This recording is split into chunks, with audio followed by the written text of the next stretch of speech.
Good morning. Welcome to City Talk, a weekly program produced by the City of Waco and presented by the station as a public service to educate and inform you about the operations and work of the City of Waco. During the next half hour, hope to bring you some interesting conversation with our city staff and community partners. It's a goal to make Waco an enviable and safe place to live and work. I'm Larry Holsey, Director of Municipal Information for the city. I'm the host for the program. Today, I'd like to welcome one of our favorites. In fact, she's got a picture of me. She and I are both on a wall here in the studio. Terri Cox with the Waco Cameron Park Zoo. Your new title, though, is kind of new. It's within the last 6 or so months. You are now the Executive Director, let's see if I get this right, of the Zoological and Botanical Society. Right, the Cameron Park Zoological and Botanical Society Executive Director. Well, now, you were telling me before we went on the air, this is a little bit of a turnaround. I mean, kind of a full circle from what you started with.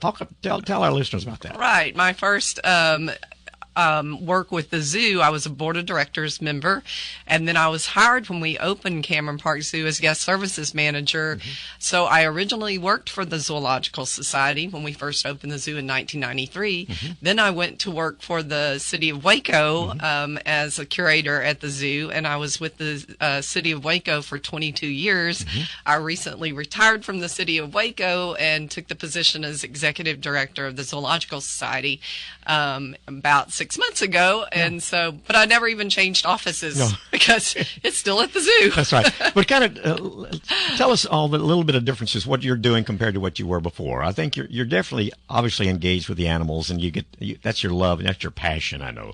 But there are some new things at the zoo that are different than what they were a year or more ago. And we're going to be talking about spring break coming up here. And so last spring break, the zoo functioned in a different way compared to the way it is now in the Zoological Society as well. Right. We've divided up some tasks and we've enlarged some of our frontline staff. Our zoo is a vibrant, growing, the second most visited tourism site in the city of Waco. So we needed to kind of divide things up a little differently to run more efficiently. And so we have a new guest services director that is working for the city of Waco, and the city is running all of the frontline, like the zootique, the admissions, and the cafe.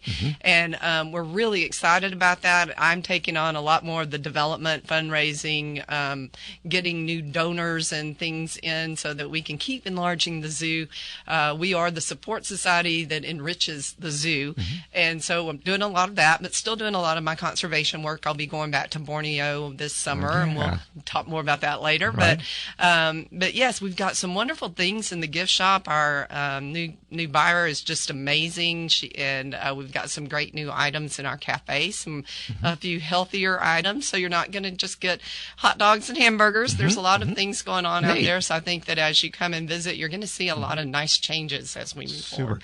Do you still get to create and be a part of the display and the exhibit things that are being created for the zoo as well? Because you mentioned fundraising. Obviously, when you bring in the funds, you're going to be an integral part of saying, okay, we've got the money now for this new exhibit, and now we get to be able to build it. Yes, we, in fact, as you know, passed a bond with almost 66% of the vote this year, and we're expanding the zoo. We've got a new veterinary hospital and education complex on the boards, as well as a black-footed penguin exhibit. The zoo director, Chris Van Skyke, and deputy zoo director, Johnny Binder, and I work as a team to design the new exhibits, and we work with the Zoo Commission, which is made up of 2 members of the City Council, 2 members of the County Commissioner's Court, and 2 members of the Cameron Park Zoological Society. And so all of us work as a team to get these things going, and we're on the road to having requests for qualifications out soon. Well, I was going to ask you next what the status is, because obviously when the bond passed, the first thing people want to know is, okay, when are we going to be able to see results? I would love to say tomorrow, but it takes a while to build things. But we are we've got some preliminary designs already, and we're about to start reviewing architects, and we are hoping to have the expansion projects complete by fall of 2021 and spring of 2022. Okay. So that sounds like a long way off, but it happens very quickly. As you were saying, time flies. Exactly, in this it does. business, It really does. The only thing I wish time would fly quicker and everybody would agree with all this is the I-35 expansion and all that kind of thing. Hopefully, you'll have this done before they'll finish that, I guess. I don't know if hopefully is the correct word or not, because we may want to delay that. Today, we're going to be talking a little bit more about your busiest time of the year, I guess it is spring break. And fortunately, you were telling me before we went on the air that spring break this year is really not going to be concentrated as one week as it could have been, but it's spread thankfully over 2 or more weeks, as it may be. Talk about spring break this year, the start of it and whatever else, and then some of the things that maybe people can expect to see when they come to the zoo. Okay. Our amazing zoo, should I say. Thank you. Yeah. Well, our attendance this past year was over 360,000. 46,000 of those people came within 2 weeks of last year during spring break. Wow. So Yeah. we have to remember that one of those weeks was rainy the whole week. So most of them came that second week. You're going to have good weather this time, I promise you. Okay, I'm going to hold you to that, And now Larry. I always say those kind of things for like when Jonathan Cook's in here, we talk about the winter wonderland, and we talk about Razzle's Nice. I always, and pretty good. I've been so far lucky. Right. Very lucky so. is all I can say. Well, spring break for Waco starts Saturday the 7th, and we always see a lot of crowds, a lot of Waco people. There are some other cities that are also combined with that week of the 7th. And then the second week of spring break is generally Austin. I think Houston might be in on that one. So it's interesting. We get even more the second week because we get over 51% of our visitors come from over 100 miles away, or over 50 miles away. I'm that's sorry. good overall for our economy and great just the for visitors, for all the other attractions that we have in the city. But tourism has gotten to be a major contributor to the support and the pleasure and enjoyment that our citizens get to use too. Right, and it's really nice because we cross promote with a lot of the other things in Waco, a lot of the tourism attractions and museums. And right now, through May, Mayborn Museum in Cameron Park Zoo, we're cross promoting lion conservation because they have the Lion Guard at Mayborn, and then we are doing our keepers are doing some talks, some conservation talks for them, and then we're having a joint. It's a community event, and it is Family Fun Day called the Main Attraction, and it's from 5:30 to 7:30 at Cameron Park Zoo. And that's on what date? April the 2nd. Okay. And it's a Thursday evening, and it's a free attraction that Mayborn and Cameron Park Zoo are having. Super. We'll have an African storyteller and keeper talks and that sort of thing. So coming up, I know we're jumping a little further than spring break, but that's one of the things that we're doing. Our busy season starts in March and goes through about June, and so we have a lot of things planned. Well, I know you've been partnering with other agencies and groups, as it may be. I know you've worked with the library, in fact, for bringing in things to some of their story times or those kind of activities that they have too. So that's just a great way to share the resources, and both people benefit. The library benefits from your coming, and as vice versa. Right. And the zoo has a story time as well. That's one of our Hat Creek Story Time is one of our largest growing attractions for preschool age kids. We do them on Mondays, and it's usually about 2 Mondays per month. The one in March, because of spring break, we're just doing one. It'll be on the 24th. And you can check our website, our Facebook post, or if you're a member, you get emails about it. And they tell you what the subject matter is, and it's always a lot of fun for the kids. We have a lot of families that come out for that. Does that happen at a regular time each Monday? Each time you have it on Monday, like at 10 o'clock or something? They do it twice. They do it at 9:30 and 11. Okay. So. And this is for preschool kind of age kids, is that right? Kids that are maybe not in school. Yeah, kids Monday mornings, and some moms usually bring them out. Yeah. And, what a neat day. Times eat lunch, and it's a great time for moms to interact and kids. And basically, grade admission is all it takes to get in for that. Right. Or you can have your Zoological Society membership. Yeah, that's the best and deal. get in free. And we'll talk about that. A lot of other zoos. We'll talk about that too, because that is when I've had a zoo membership for years, and it's and especially when my grandkids were younger, it was amazing because I could go out as many times as I want to, and I more than got my money back. That's for sure. And not counting the discounts and everything else too. So absolutely. Okay, so we got spring break coming up here. It's always a huge deal. Let's talk a little bit about you.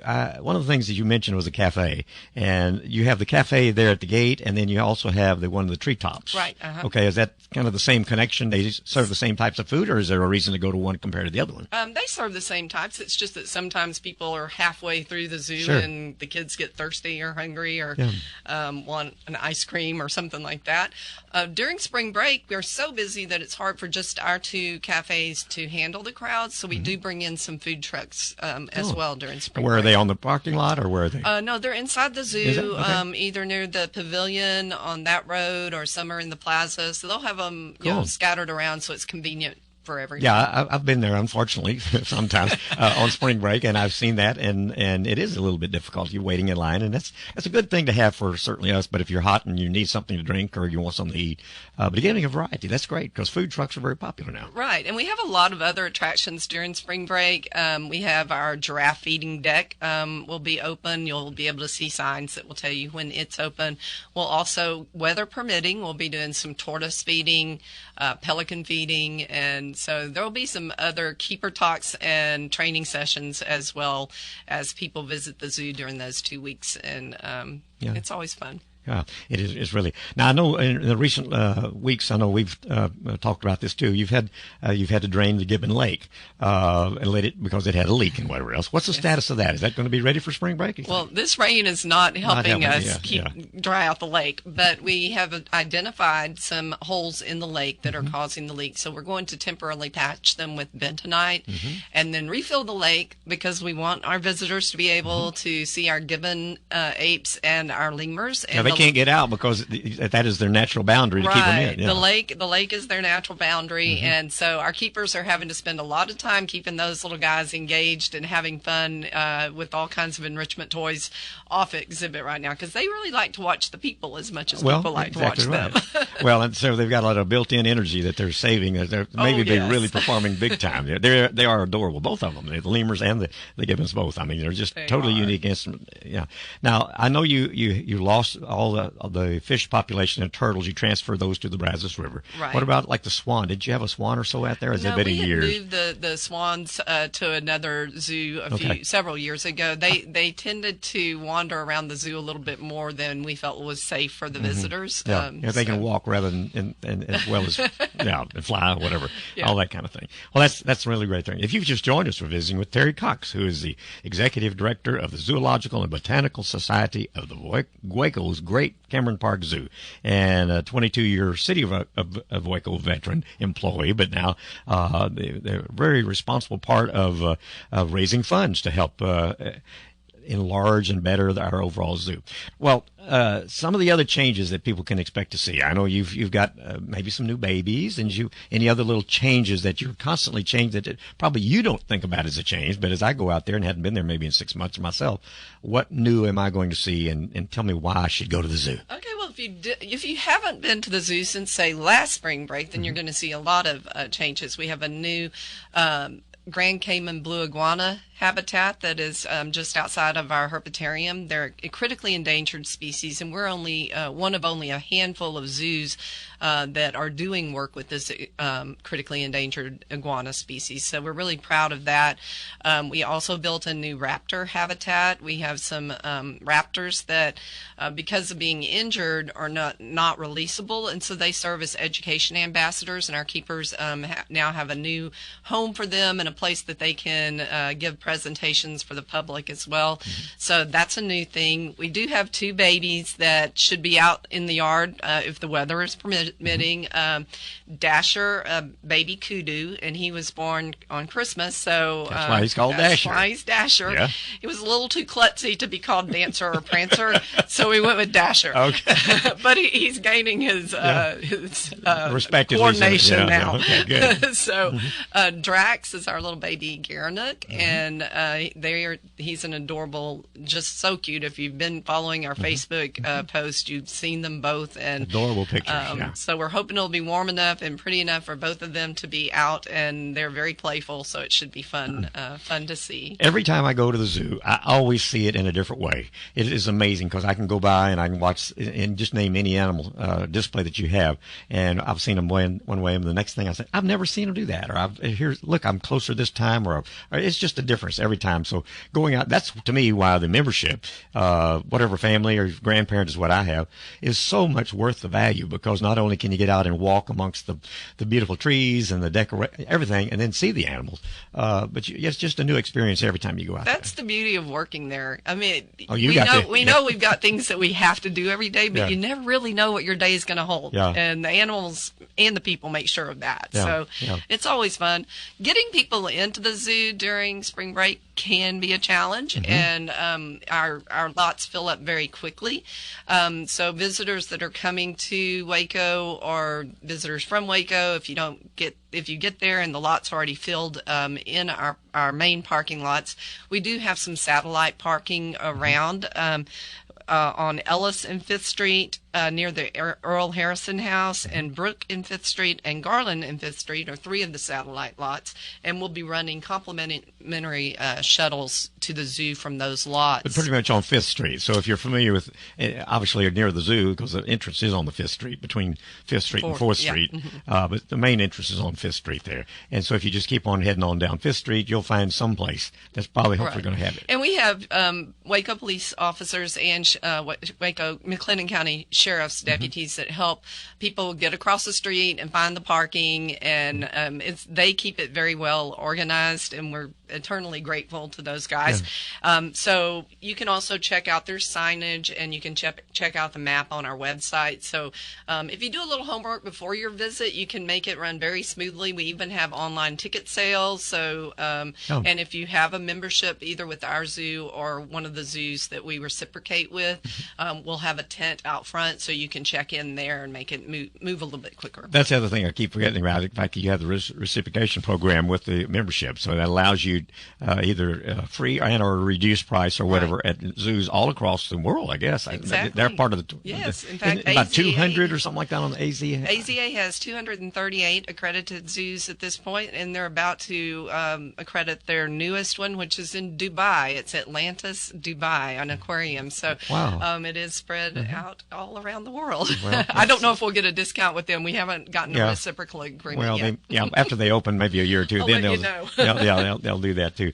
Well, the parking now, did I remember somewhere back in the line that your parking lot was going to be either redesigned or repaved or something like that, or what? We are so excited about that. Right now we have our main parking lot, and then we have what we call the overflow parking lot, which is a gravel parking lot. And we recently received a TIF grant to pave that parking lot. It won't be done by spring break. Okay. I think that the goal is to do it in the summer when it warms up a little bit. And it's a part of a project that the city is doing several lots around the city. Okay. So. Yeah. Well, I knew I'd heard that. Now, I knew that's great news because you want to take better care. And that'll help because you'll be able to probably stripe it off, or at least better organized, because when there's a gravel lot, you just go and you park where you can. And that's why we have all those police officers. And then you have the announcement, when a person with a so-and-so car, please move it, you're blocking, whatever, that kind of thing. So, exactly. Yeah. Well, it's fun times when you have that kind of excitement and whatever. Now, is there anything you can reveal to us regarding animals? I know you have an announcement you're going to maybe tell us about in just a minute, but I want to hold that because is there anything else that you think that's coming up here as far as animals, new babies are going to maybe be born, or expansions? I don't have any news on new babies. We could potentially have another hoofstock birth this spring. We don't really have a lot of baby news coming up. Razak, our little baby orangutan, who's now a terrible toddler, he is a 3-year-old. He turned 3 January 12th, and his antics are just epic now. It's so much fun to see him, especially playing with his dad. They interact a lot more now. It's really fun. Well, that is fun. Well, again, seeing all the animals in their natural habitat, and that's what the zoo is basically giving them that when they're able to be out in their yard area. And it's just a beautiful zoo. And if you haven't been there in a while, or if you've never been there, you're really missing out on something that Waco has. It's definitely one of our jewels. All right, you kind of teased me a little bit, and I'm kind of interested to know the fact that when this program airs, you're going to maybe be able to announce a something major for the zoo. Well, this is something it's near and dear to my heart. I'm terribly excited for it because, as we said, we get a lot of visitors, moms and little kids, moms and babies. And if you know, going around public places, sometimes when babies want to eat, it's hard for moms to find a place to nurse. And so we've, for a few years now, been wanting to put in a mommy pod. It's a suite of 3 private nursing rooms. And we just recently got a donor for that. Ascension Providence is completely underwriting the cost of us installing a nursing pod. And it's 3 separate suites, and it will be down near our playground in our Meadows area. And it should be coming this spring. We're moving very quickly on the project. So I don't know if it'll be here by spring break, but it will be here this spring. And I'm super excited about it. I know that all the moms that come to the zoo are going to be very excited about it. And I know from my nieces and different friends of mine over the years, it's a need. You don't want to always have to go to the car to feed your baby, or so that's a great thing that we're adding, and I'm very excited about it. It makes us all that more family. Well, Ascension Providence obviously is one of many people that you count on, especially in the Zoological and Botanical Society, for donations and things like that, because the zoo could not survive with only the city support as a city department. It could not expand. It could operate probably, but it would get old real quick. And so, a lot of those things. And I want to take a little bit of time. We've still got plenty of time left, but I want to talk a little bit more about the bond issue and what passed. And you talk about the black-footed penguins. Is that what they're called? Yes. Okay. Boy, it sounds like I know what I'm talking about, don't I? I know. You're getting good at this, Larry. Yeah. Talk to us a little bit about that, and maybe what the dream is. Not necessarily what the footprint will look like, but what things are needed, how many, and what's the uniqueness about a black-footed penguin? I mean, I know you've kind of helped sell the thing originally, but tell us now what we're going to expect. I'm sure a lot of people in Waco are very tired of me talking about these penguins because I'm so excited about it. But they are a warm weather species of penguin. Most people don't realize that there are several different species of penguin, and most of them are warm weather. These are probably some of the most critically endangered penguins or animals on Earth. And so their habitats are disappearing. They are also affected by plastic in the ocean. So we are trying very hard. Zoos in AZA accredited facilities have a breeding program, and they have set up some artificial nesting in South Africa. They're Cape penguins. So they're part of the problem is their nests are being mined for fertilizer. So they've built the SSP, the Species Survival Plan, that is part of the AZA. Some people have sent biologists and zookeepers over down to South Africa to help build some artificial nests, and they are being used and are effective. So part of what we do at Cameron Park Zoo and all AZA accredited zoos is the animals that we display at our zoo serve as ambassadors for their wild cousins, and we contribute financially and in research and sometimes boots on the ground volunteer work in the different countries where these animals come from. And so we hope to establish more of that with the African black-footed penguin.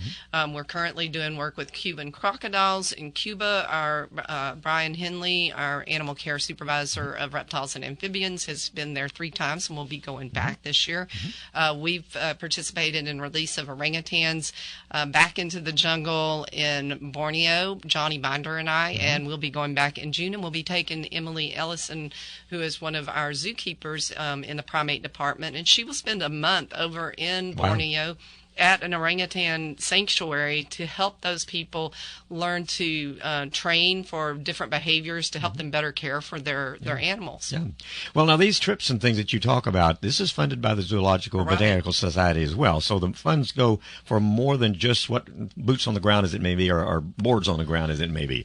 Right. And so but you all have profited so much from that. I know just with your orangutan medical thing with the tough cuff and all that's just amazing. And you've brought in people from all across the world for those people to come in to see how you've learned to train our orangutans to be able to present their arms and be examined like it is. And this year, Waco will host, Cameron Park Zoo will host over 100 zoo professionals from around the world at the International Orangutan SSP workshop, husbandry workshop.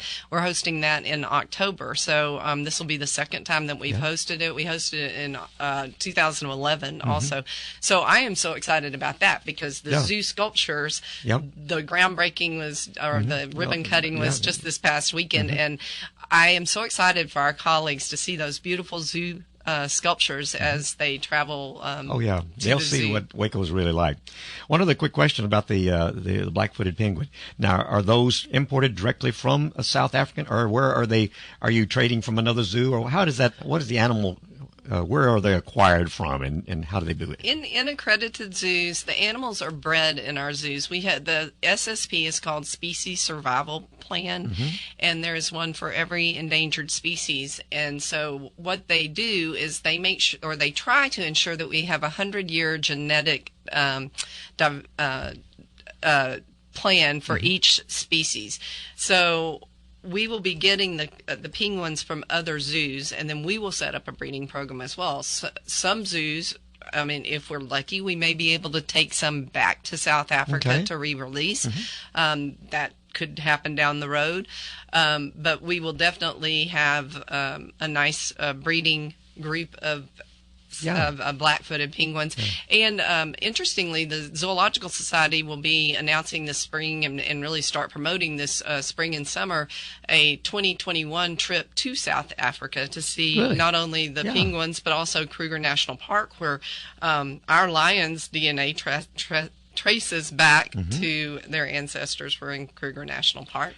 So cool. That will be a trip that will not only help to educate people and let them have fun and see South Africa, but also part of the proceeds will go back to Cameron Park Zoo. That's amazing. Such great stuff, and you have such a fun job. I can just tell you do.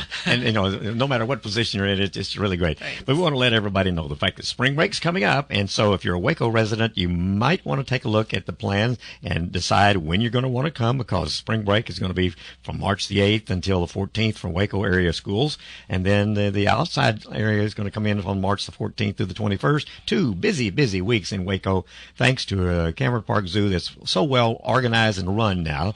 Thanks to Terri Cox, who's been our guest this morning, who is the Executive Director of the Zoological and Botanical Society. And you have Chris Van Skyke, who is the new Zoo Director, and Johnny Binder, who's the Deputy Zoo Director. And together, all you guys come up with so much neat stuff, and always making it a new experience at the zoo. And I just love it myself, and encourage anybody who's not been out there to go and experience our amazing Waco Cameron Park Zoo. Terri, thank you for everything you do and continue to do to make our zoo great. Thanks for being with us this morning. Thank you. On a routine basis, the Waco-McLennan County Public Health District inspects numerous food establishments throughout the county to ensure they meet health district requirements. Normally at this time, we give you the names of the establishments that received a score of 20 or more demerits during the previous week. The good news is there were no food establishments receiving a score of 20 or more demerits between February the 17th and February the 21st. Now, we'd like to acknowledge the establishments that received no demerits between February the 17th and February the 21st. In Belmead Bingo at 3705 Belmead Drive. Quick Stop at 4727 Belmead Drive. Daiquiri Express at 900 Victoria Street. In Eddy, Bruce Valetti ISD Booster Club at 1 Eagle Drive. In Lacey Lakeview, Connolly Primary School at 100 Little Cadet Lane. In Riesel, El Tapatio Riesel at 103 South Wybush Street. In Waco, Columbus Avenue Baptist Church at 1115 Columbus Avenue. Salvation Army and their mobile unit both at 500 South 4th Street. St. Francis on the Brazos Church at 301 Jefferson Avenue. Verbronte Cafe Oils and Vinegars at 213 Mary Avenue. Mission Waco Manor House at 926 North 14th Street. Tacos El Gordo Mobile at 3600 North 19th Street. Alexis Mobile at 301 LaSalle Avenue. Sergio's Mexican Seafood Restaurant at 604 Austin Avenue. Midway Booster Club at 8200 Mars Drive. Salvation Army Community Kitchen at 300 Webster Avenue. El Ranchito and their mobile unit both at 2601 Spade Avenue. Cedar Ridge Elementary School at 2115 Meridian Avenue. Mission Waco Meyer Center at 1226 Washington Avenue. Panera Bread at 1000 South 8th Street. Fazoli's at 919 South 6th Street. Waco High School Cafeteria at 2020 North 42nd Street. Brook Avenue Elementary School at 720 Brook Avenue. G.W. Carver Middle School at 1601 J.J. Flewellen Road. Mountain View Elementary School at 5901 Bishop Drive. Provident Heights Elementary School at 2415 Bosque Boulevard. Dean Highland Elementary School at 3300 Maple Avenue. Hillcrest Professional School at 4225 Pine Avenue. Lake Air Montessori at 4601 Cobbs Drive. Magnolia Table at 2132 South Valley Mills Drive. Beauchamp Athletic Nutrition at 1510 South University Parks Drive. Grocery Services North at 724 West Waco Drive. A list of the inspection scores for all Waco-McLennan County food establishments is available on the City of Waco website at waco-texas.com. Just click on Departments and scroll down to Health District. The food score link is to the right, listed first. We hope you'll join us again next week for more information about the City of Waco on City Talk. This program is produced by the Municipal Information Department of the City of Waco and is provided as a public service by this station.